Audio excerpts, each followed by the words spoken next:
Hello and welcome back to Brand Conversation with me, your host, Benedict Addison, here to discuss a new policy introduced into the Ghana educational system called Safe School. And here with me today in the studio are two important resource persons to educate us on everything we need to know about Safe School policy. So here with me in the studio today, we have Madam Isinam Akosua Yevenyo and Mr. Abdul Rahman Anakwa. He is the District Guidance and Counseling Coordinator for the Sukuma Odobing Brakwa District. So before we begin, I'd like to tell you where you could get excerpts of this interview from. You could get them on Instagram at Saint Brother Andre SHS or the school's website, which is www.sbashs.edu.gh www.sbashs.edu.gh, or you can find us on TikTok at Saint Brother Andre Senior High School, or lastly, Facebook, you can find us at Saint Brother Andre SHS. The conversation will begin after this short break.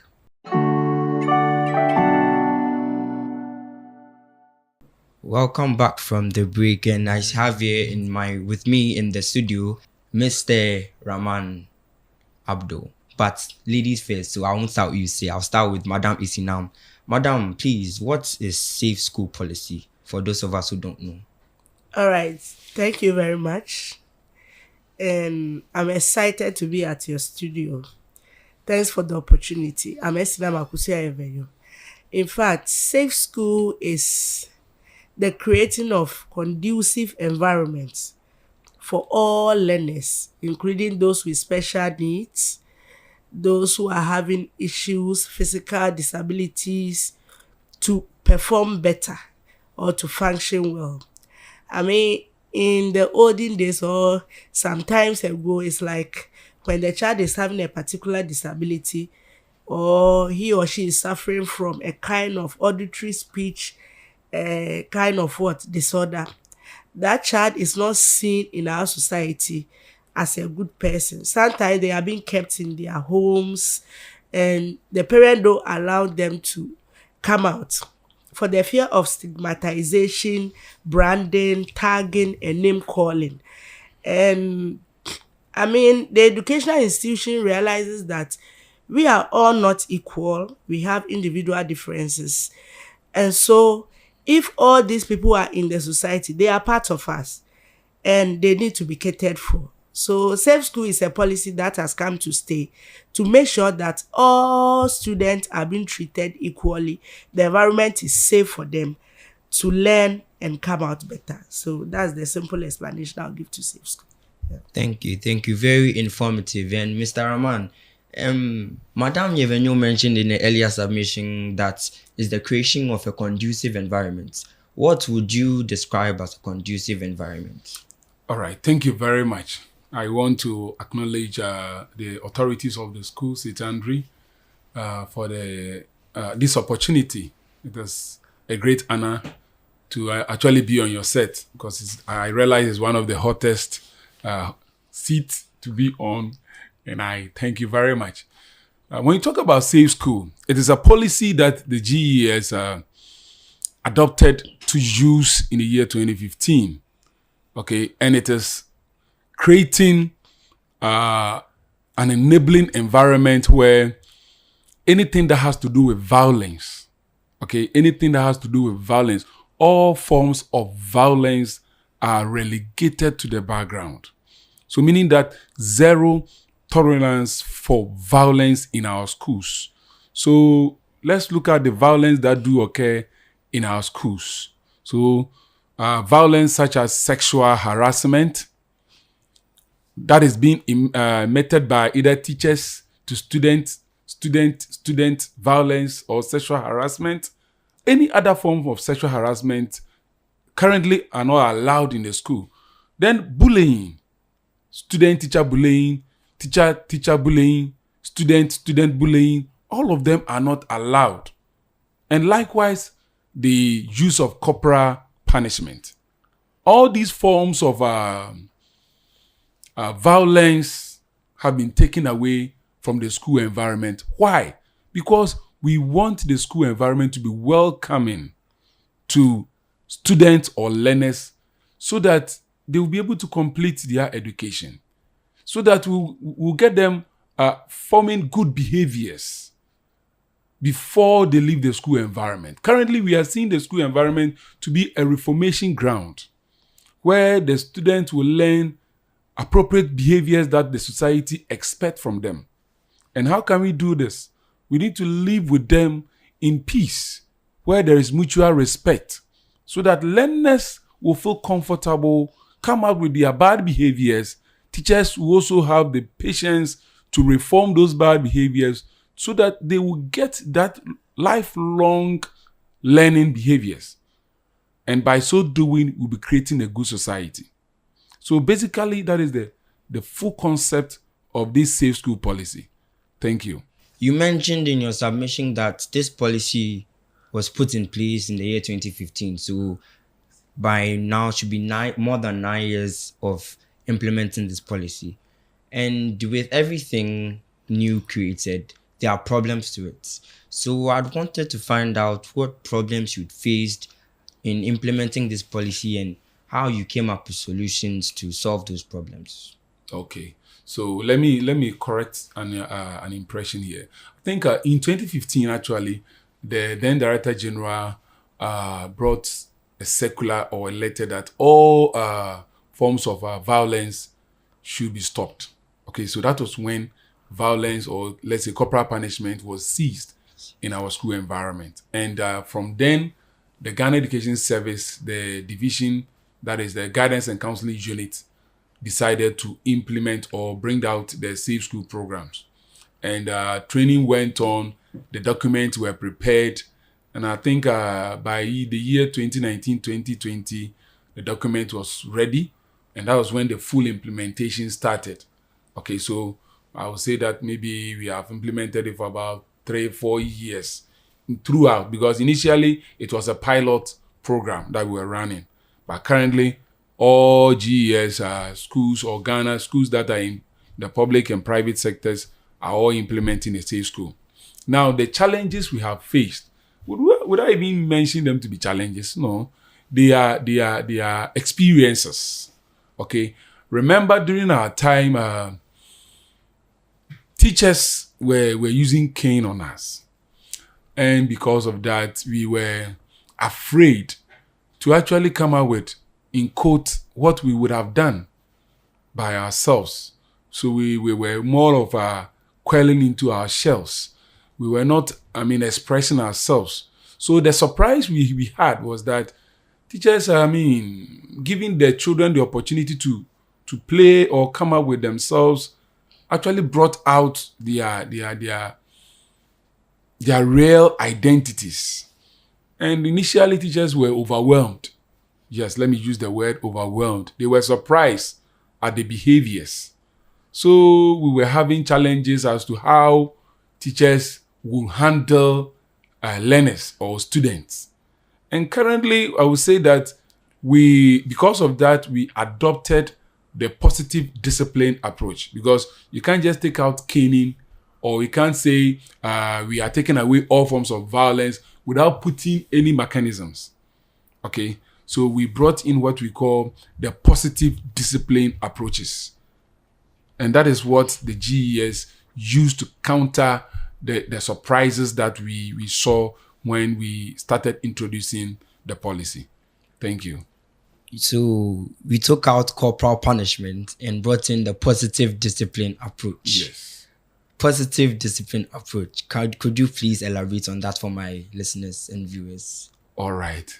So the positive discipline approach is an approach that adopts the participatory approach system, the constructive approach system. What do I mean by participatory approach system?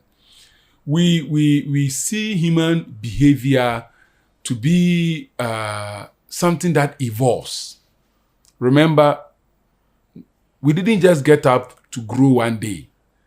So our behaviors have gone through what we call a metamorphosis, a change. The same way we also say that if we have put out the corporal punishment, And now we want to correct children. And the purpose of correcting these children is something that should be part and parcel of them, lifelong learning. Then what it means is that the approach that we are going to adopt should be something that borders on all stakeholders. So here the teachers are concerned, PA or the parent teacher, the parents are also concerned, the stakeholders are also concerned, like the will I say the PTA, SMC chair, or the school board, the school administration. Everybody is concerned when it comes to the correction of the learner. And then the purpose is to bring about reformation or constructivism. So we want a certain change to occur. And my brother, that is not an event. It is a process. So we pass through certain procedures before we say that, yes, we have corrected or we have brought about a change in behavior in a student. And that is the process that we mean by positive discipline. So it goes through a lot of approaches. Thank you very much. Welcome. That is very, very informative. How would you, or what measures have been put in place to ensure that this positive discipline approach is being practiced in every GES institution all over the country?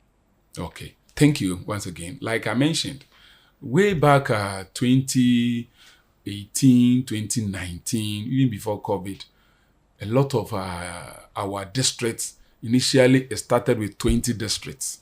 Okay. So the Ghana Education Service partnered with UNICEF and they trained teachers.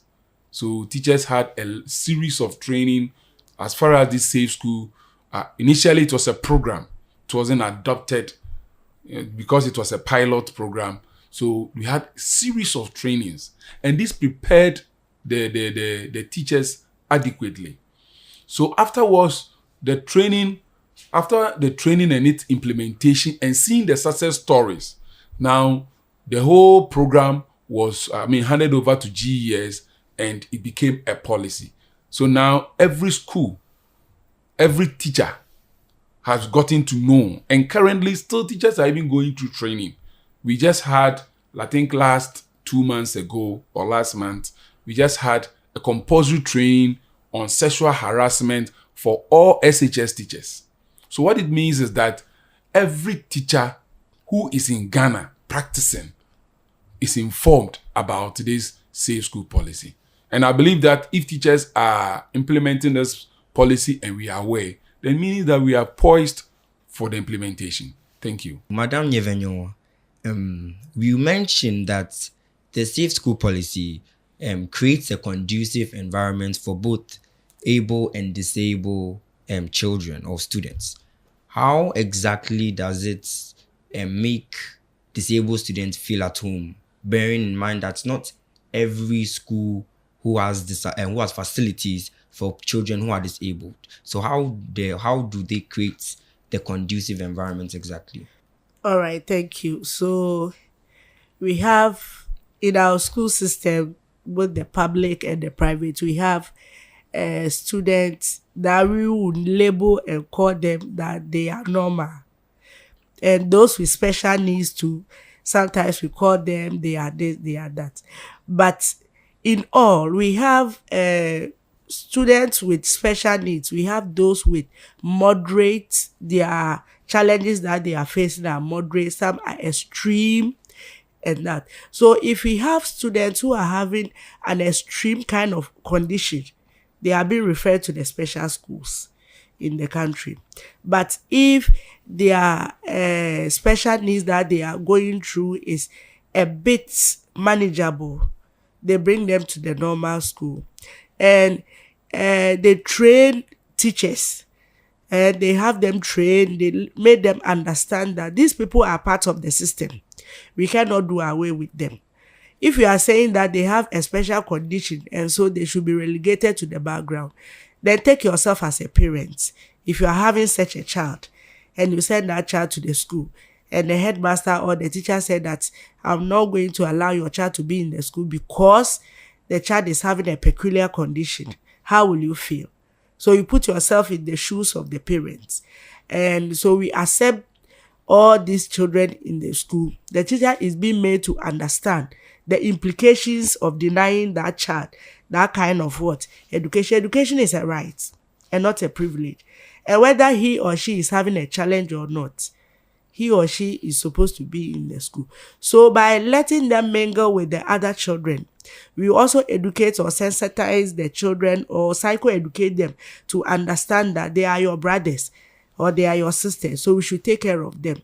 And if a child is having a challenge in walking and he is being supported with crutches, and you try to take away that crutches or the walking aid from the child will not be able to walk. And you will be finding it difficult to what? Access the facility. And we are saying that it is true. What you are saying is true. That not all the schools that we have in the country are having adequate facilities to support the students with special needs. But it's a gradual process. We will get there. So as we have started with this course and we are sensitizing, as students have been able to understand, teachers to understand the implications, then parents who are aware of the situation. Together, the stakeholders will also come together. Then that child who is having a walking aid, auditory, speech, and all other things, one day, if not because of the certificates, self-help skills, that child will be able to live socially with other peers. But sometimes we all focus on the certificate that, at the end of the day, the child is going to get a certificate, and that certificate is what he or she is going to use to work in a particular field. So if he is in the classroom and he is serving as a what? How do we call it? A kind of nuisance and all that. No. We are saying that they are all parts of the system. So the safe school policy is saying that whether a child is having a special need or not a special need, whether the child is gifted, talented, or whatever, that child should be given opportunity to learn, to have a safe environment for him or her to also develop. We are all not equal. We have individual differences and all that. He or she should be made to be what? Develop in a safe environment. At the end of the day, we will all come out. She will also move to his or her field and be able to function better there. So that's what the policy is saying. So more often than not, children with special needs are being stigmatized. Yeah. So in a setting where I'm in a class with a friend who has a special need, okay, and others in the class don't necessarily warm up to the person, don't treat the person, or don't make the person feel at home, what kind of training have teachers been giving to help create that environment, to help foster that love between the students and the ones with special needs? All right, thank you. So most of the times, the parents of such children they are already traumatized because of the condition the child is having with that special needs or that kind of issue that he or she is going through. Now the child comes to the school. That is why the Safe School is running what? The policy. GES runs a lot of what? Programs, workshops, seminars, symposium to educate teachers on how to deal with such issues. So they will also come back and educate the students on how to relate with students with what? Special what? Needs. We all know that children, one of their characteristics is to provide what? Support to their fellow what? Children. But some of them, as they are coming from the houses, their mother will be telling them, when you go to school and you see this kind of person, don't play with her. I learned that thing is a curse. If you go near the child, you also have the same thing. They are all myths. They are all myths. They are not true. They are fallacies. They are not true. So as the teachers go through these workshops and get educated, knows the implications of the issues on the ground, the realities, they will also come back and teach the student. Then the student themselves will also know that, if I'm having such a person in a class, he or she is part of the system, so I have to help. provide the support that the person needs. So sometimes you see that the children will go near the boy or the girl, they will try to talk to her, they will be playing around and all that. It's because of the seminars that has been run. If I had not been with that issue, sir, you see that sometimes as the child approaches, you see the teacher will be making some kind of facial expressions. Then the other students will also be trying to moving away from the child. At the end of the day, the child will be isolated. And the motive of the policy or the reason why the policy was brought out would not be achieved. So if the stakeholders try to bring out the policy, they are in the various sectors. The policy, they've drafted it. It is now a policy. We have to implement it. Who are those to implement? They are the teachers and the grassroots. And how would they do that? They will do that with the support of the students. If the students are not sensitized, at the end of the day, the policy will not come into fruition. It will be a white elephant hanging somewhere. Yeah. So, Mr. Rahman, more often than not, children tend to pay heed to their parents' warning or advice. And some parents feed their children with fallacies like Madam Isinam said, that certain children with special needs are not to be approached, are not to be played with. They feed them with violent nature and things of that sort. How exactly are the teachers going to change that mindset, bearing in mind the child only sees the teacher for at most 5 days a week, but the parent is constant every day? So how exactly are we going to manage to change that mindset of the child? All right, thank you very much. I believe that, let me start from this angle. What we are doing right now, the Safe School policy, is a build-up on already a policy that was existing before the Safe School policy. That is the Inclusive Education Policy. Okay, the Inclusive Education Policy saw the need to accept every learner, irrespective of their background, irrespective of the geographical jurisdiction. I mean, irrespective of anything, that child should be accepted into the school environment. Now, it is not Ghana Education Service alone that is adopting this document, but rather it is a global phenomenon. Now we have the United Nations Convention for the Right of the Child, that is the UNCRC, the bigger umbrella, telling all of us that we should not discriminate against children. So, no discrimination. Now, apart from that, the African Charter for the Right of the Child was also adopted by Africans to situate the protection of children in our continent. Okay? So now, if a parent should, look at the condition of a child, remember, these, in quote, special needs are born with. They are not infectious. That is what people need to understand. We all have special needs. One day, my lecturer told me that everyone has one way or the other has a seizure. I said, how? He said, if you are sitting down and all of a sudden your pen or your pencil that you are holding falls down from your hand, what happened? Were you sleeping? No, your brain went off. Okay?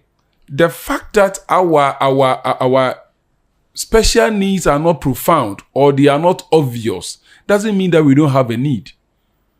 So everyone is peculiar in one way or the other. And therefore, what we need to do is that we need to now send our information or disseminate our information well to parents to understand. We cannot leave that child with special needs in the house. No, this child will grow. Remember, every adult is a survived child. Okay? If today we are sitting here, it means that somebody taught us, somebody took care of us. Remember, if, let's say, I were to be having a special need somewhere, or let's say an obvious condition, and they didn't take care of me, would I be here today? Because I remember when I was young, I was having challenges learning mathematics, which is also a special need. They call it dyscalculia. Okay? If my math teacher said, oh, Akwawe, I mean, you are not good, so you are not good in maths, stay in the house. How possible? Or if my friends by then, I mean, they didn't associate with me because I wasn't good in mathematics. Will I be here by now? But no, they brought me together. They brought me closer and they helped me. So we need to start changing our minds. That every child is unique. Every child is important. And when we do that and we bring everybody together in the classroom, the better for our society. Thank you. You mentioned the African Charter for special need, for safe school, right? The African Charter for the right of the child. Yes. What exactly is the African Charter for the Rights of the Child? Okay, thank you. So, African Charter of the Right of the Child was a document, or let's say, yes, a document that was adopted by the African countries, okay, after the UNCRC, that is the United Nations for the Right of the Child, when that policy or that document was adopted. Now, it gave the right to every continent to also come and situate their document to fit their environment or their region. So when you say Africa, you mean the whole African continent. So we also came down to look at how we are going to, look at who a child is and how we can protect children. Because the United Nations Convention for the Right of the Child looks at how we should protect children for them to survive, grow, develop, and become relevant individuals. Now, how do the Africans see children? And how do we want our children to also grow up to become? So that is basically how the charter looks at, or the simple definition I can give to the layman. I don't want to be so technical. So I want people to understand. So the Africans adopted the African approach, and that became our charter, meaning that something that we have adopted and we are all using as one people. So we were able to define who a child is. We were able to give values that we expect children to exhibit. Okay. And then we looked at the family and then the community approach of how we want our children to grow. You know, our system is different from how the Europeans or the Asians bring up their children. We were growing up, we all live in community houses. So you have your house, surrounded with other houses, a compound house, and that is different from nuclear family system. So a charter was drawn to protect children and then see them grow and become better. Thank you. Madam Isina, some school of thoughts believe that corporal punishment or lashing, let me pinpoint it that way, is good or essential. The base of the adage, spare the rod and spoil the child, because we have some children who find joy in being stubborn. They call them tag boys. They find joy in being stubborn. How do you deal with such children who are not forthcoming to communicate with teachers, to tell them what's going on, but they enjoy being in the wrongdoing? All right, thank you very much. You know, in our African setting, in our Ghanaian culture, the way we were brought up is like you being caned. They inflict pain on you. And that is how our parents or our grandparents sees as correcting your bad behavior. So it has been with us. And we even support it, like what you said, with the adage or with the Bible, that spare the rod and spoil the child. And so we think that without the cane, we cannot correct a child. But corporal punishment inflicts pain on the child. Not only the pain psychologically, it is having a toll on the child. Mentally, it is having a toll on the child. Then even the health aspect of it is not even being considered. So you can think that by hitting the child with the cane on the head, fine, you have done it and it is good. It can even affect the what? The brain. And in the near future, that child can suffer from trauma, seizures, hallucinations, and all that. But we don't take all these things into consideration. So when the policy is being enforced, I mean, teachers and all stakeholders, that they think that corporal punishment is not good and it is going to affect the child. It's like they are trying to take away our authority. They are trying to take away our authority. If that is the case, and then let us leave the children like that. So like what you are saying, a stubborn child who is not ready to listen to anything, who finds joy in what? Being a tag boy. So that when he does that, his peers will say, hey, Charlie, you have done well, you are strong, you are this. That child needs the support. He's a vulnerable. He needs the support. We have the counseling team in the school. They need to talk to that child. They need the child to understand that no, hitting him severally can bring a lot of what? Issues. His health is at stake. His emotions is at stake. His mentally, the development is at stake and all that. It is going to affect his total well-being.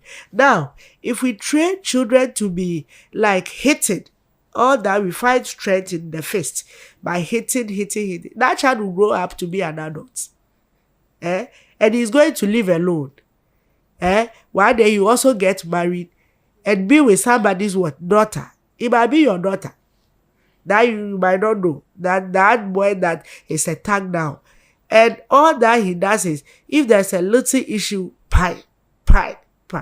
Your daughter might not survive it. So it is imperative for us to draw the dichotomy between the lines of caning, inflicting pain, corporal punishment, and we coming back to ourselves and knowing that all these things will bring about what? Issues. Now, if we are not able to deal with them now, it will affect the child's future. So let us try and come back. It will not happen at overtime that the child is a tag where within 2 minutes, 3 minutes, 5 minutes, or even 1 hour, 2 days. No. So it's a continuous process. And I believe by doing that, the corrective measures will take place and the child will be better. Okay, so the safe school policy eliminates bullying and violence. Yeah. Hypothetically, let's say, for instance, a teacher says or does something to a child that causes the child to lash out in anger. Okay. And it's wrong to do that because the teacher is obviously older than the child. It's wrong to do that to older. But upon further investigation, we find out that the child is actually right, but was wrong in lashing out, but had a valid argument in the case. How would you deal with such a situation?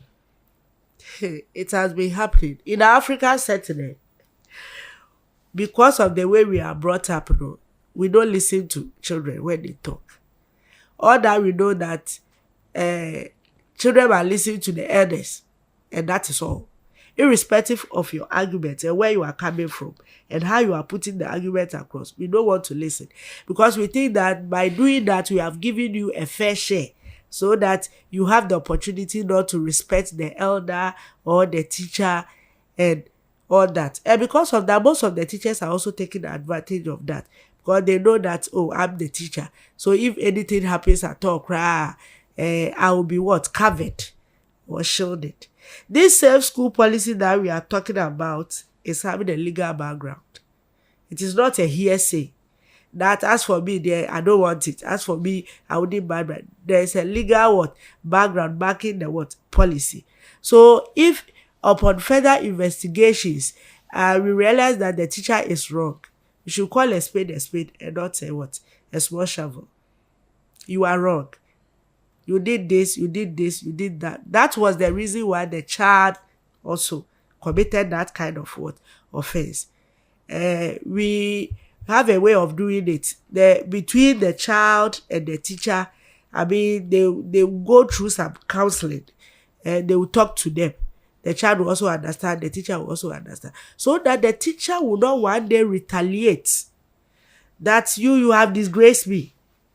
Because of you, this small boy my son is even older than you. I have a daughter who is older than you, but because of you, I was called, I was penalized, they told me this, they told me that. So the teacher will retaliate. If we do that, then it means the reason or the import of the policy will not be what? Met. So the teacher needs to be what? Talked to. I mean, the teacher needs to understand the import of his actions. Because of your action, that's the reason why the child also did this. Then they apologize. We talk to the child too. Then we tell them that together they are all stakeholders of education. The children are there because of the teacher. The teacher is also there because of the children. If the children are not there or the students are not there, who are you going to teach? Will you be teaching tables and chairs? No. So we have a way of doing it so that both parties will understand themselves and they know the reason why they are in the school setting. Okay, Mr. Anokwa, Madam mentioned that the policy has a legal background. I'd want you to tell us a little bit about that legal background.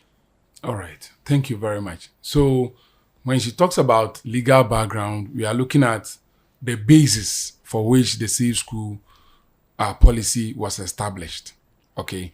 So we are looking at laws that came earlier to support the agreement to the protection of children.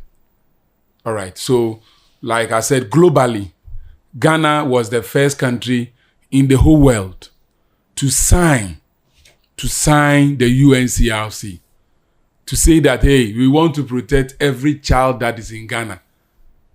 Their right. Are you with me? So that was the first document. That was in 1990. Then afterwards, we came down to also assent to the UNCRC. Okay. The African Charter. Sorry. We came to now assent to the African Charter, which also protects children, their rights and responsibilities. Then our 1992 Constitution also acknowledges the rights of the child.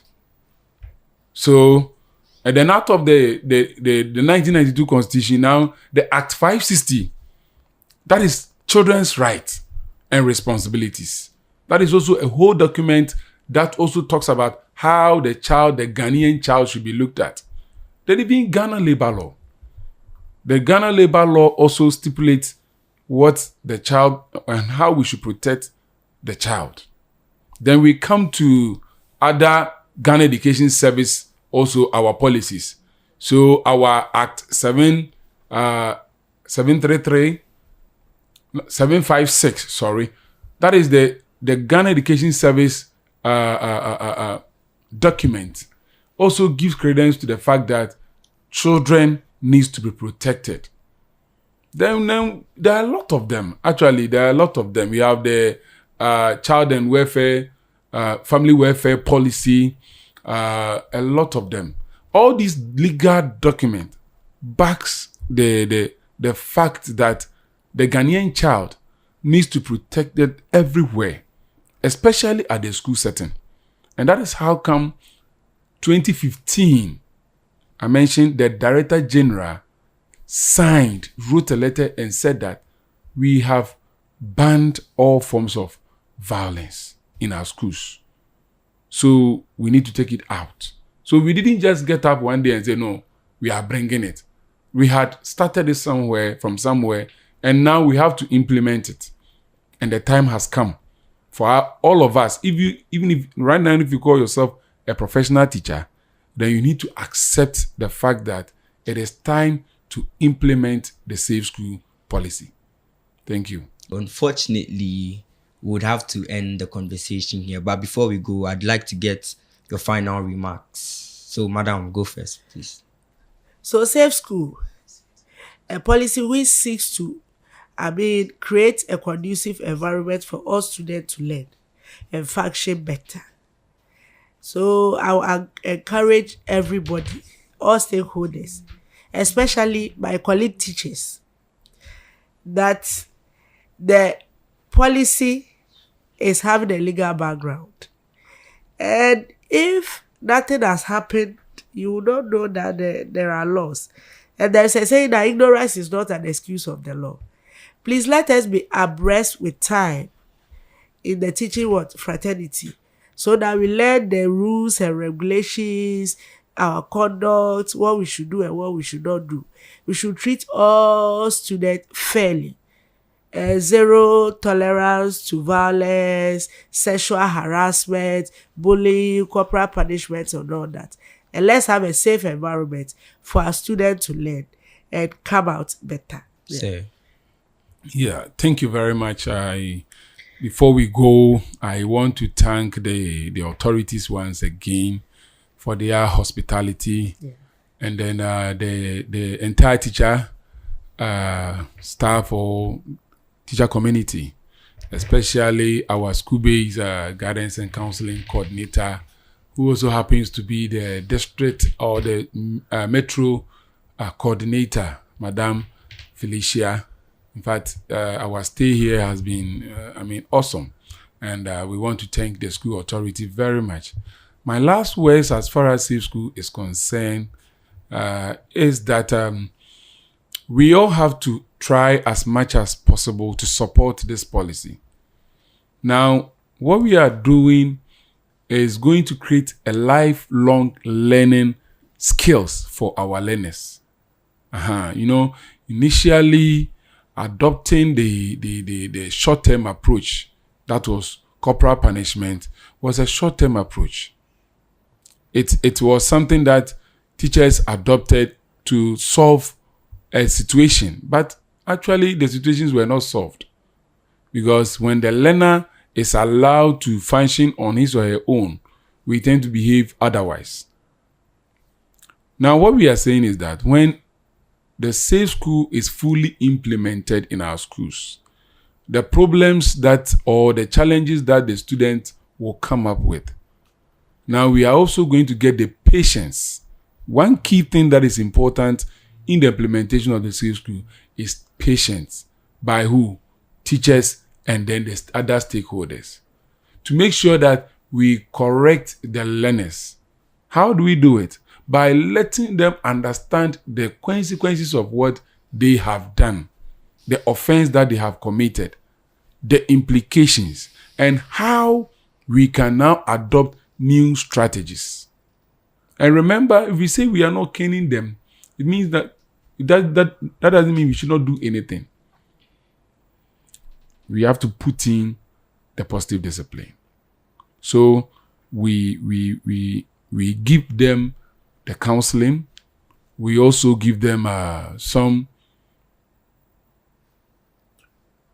small manual work to do that will benefit them. For example, writing lines, apologizing. Because some people grow up without knowing how to say sorry. I'm telling you, even one word, sorry, in a marriage can solve every problem in that marriage. So a child grows up without knowing how to do this. Just look at the consequences. So that is what we are trying to teach. We are teaching lifelong learning skills. And that is all this Safe School is all about. So let us all support. Don't let us see it as foreign. Madam was saying, initially when it came up, teachers saw it that we are taking their power from them. Please, my colleague teachers, our power is not in the cane. Our power is in the knowledge that we have acquired. Thank you. So that is very interesting, sir. I'm sure my listeners have learned a lot, and I personally have learned a lot. So for my listeners, if you want to listen to this interview again, because it's very informative, you can get us on our social media platforms like Instagram. You can find us at Andre Senior High. TikTok, we are Saint Brother Andre SHS. The school's website is www.sbashs.edu.gh. www.sbashs.edu.gh. And on Facebook, you can find us at Saint Brother Andre Senior High School. Not forgetting YouTube, where you can locate us at Brand High Media. So till next time, bye-bye.